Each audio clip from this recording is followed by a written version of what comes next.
Alright guys, today we're talking fall techniques. We have a tournament out here on Johns Lake. Decided to take a minute to talk to you guys, and we are absolutely slaying them on these two techniques I'm about to talk to you about. You know, a lot of the time, the most basic and most confident way of fishing is just going up and fishing grass lines, but there's a lot more effective ways you can do make that more successful technique of fishing.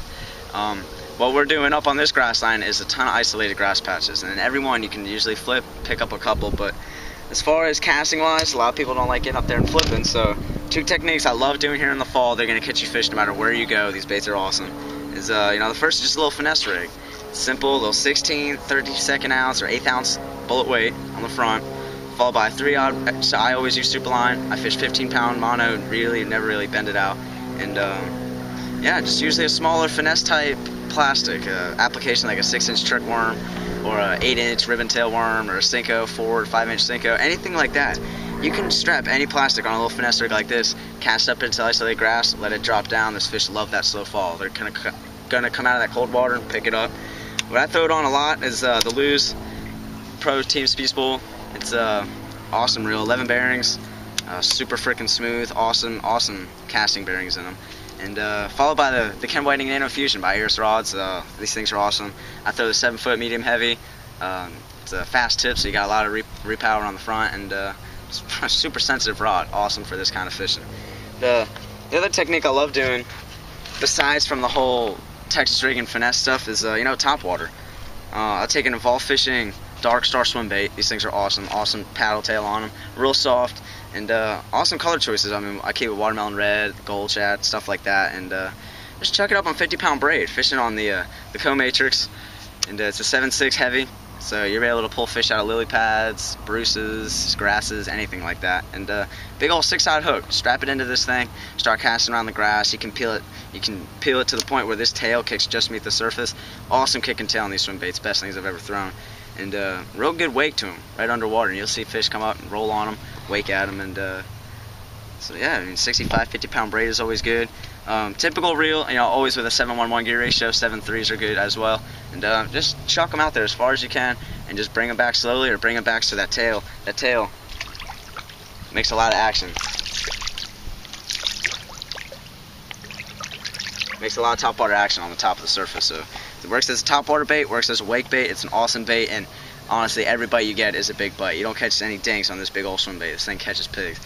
The rods are awesome, and just make sure you have a reel that's going to be able to pull them out. Make sure you're throwing braid on them. You're able to set up, no stretch, and you're able to pull them out of that grass. So really, that's about it. I mean, it's the two best techniques you can fish this time of year. It's confidence type stuff for me, so I'm throwing them year round. But fall-based patterns, they're awesome to use. The Texas rig in the grass is awesome. We'll get out and I'll kind of show you how I'm throwing it along these isolated grass patches and how we're catching these big old pigs in these tournaments. So it's two techniques I love throwing: the weightless swim bait and the lightly finesse rigged trick worms or sweebo worms from Gambler. Those are always sick. And just throw them into the grass. Just keep it confident. Run into a couple fish. I'm sure you'll lose a couple fish on that swim bait, but have fun. Just go out there. Any questions, let me know. Like I said, we'll get out there and kind of show you around on that grass. So stay tuned, guys. Little guy.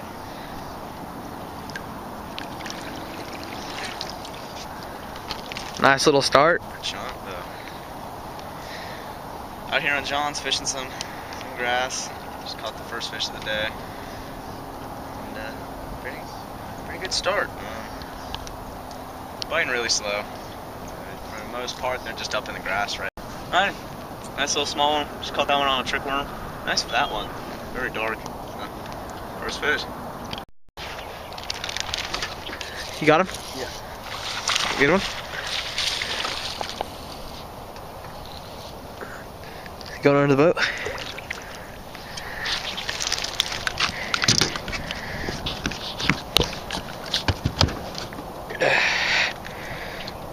Second fish. Morning here in the tournament. Oh shit. Caught him. Dude, I think everyone knows me for me setting the hook like this. Here, I'll take the camera. I hook fish like that all the time, where it goes up and grabs their crusher. Every video you'll see me going through the back of the throat, getting the freaking pair of pliers. But that's just how I hook them all the freaking time. Hey, it's better than losing them. This trick worm. Very true. But they're biting dead sticking today, guys. I'm casting into the grass, and they're just coming out with it. You'll just see your slack start pouring out. So he's definitely another small guy. See if he even notices.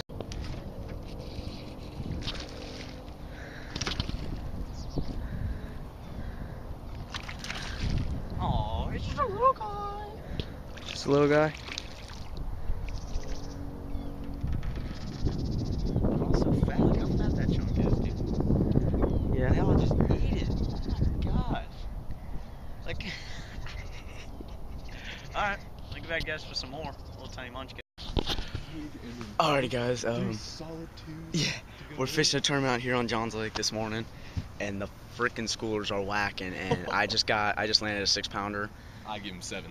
6.5, 7 pounds. Carson and we each caught a 2-pounder, so there's 9, You have another 11, too. and then I have a small little 1.5 pound, which hopefully we can call him out. So we got 12 pounds, 13 pounds right now on 4 fish. We're fishing till 3 o'clock, and it's not even 7:30 yet. The sun's barely up. 7:15. There's a lot of boats fishing with us, and we had the fight on camera, but retard Carson back here, well, we were too excited, and I don't think he pressed the recorded button.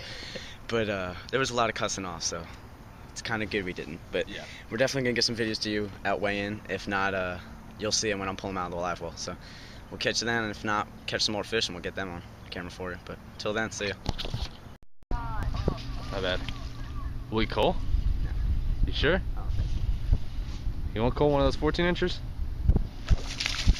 Yeah, you might. Yeah, it'll be close.